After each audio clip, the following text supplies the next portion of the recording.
Judges chapter 6 verse 12 says, "And the angel of the Lord appeared unto him and said unto him, The Lord is with thee, thou mighty man of valor."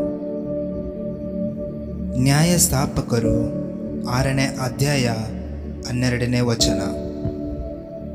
ಯೆಹೋವನ ದೂತನು ಗಿದ್ಯೋನನಿಗೆ ಪ್ರತ್ಯಕ್ಷನಾಗಿ ಅವನಿಗೆ, ಪರಾಕ್ರಮಶಾಲಿಯೇ, ಯೆಹೋವನು ನಿನ್ನ ಸಂಗಡ ಇದ್ದಾನೆ ಅಂದನು.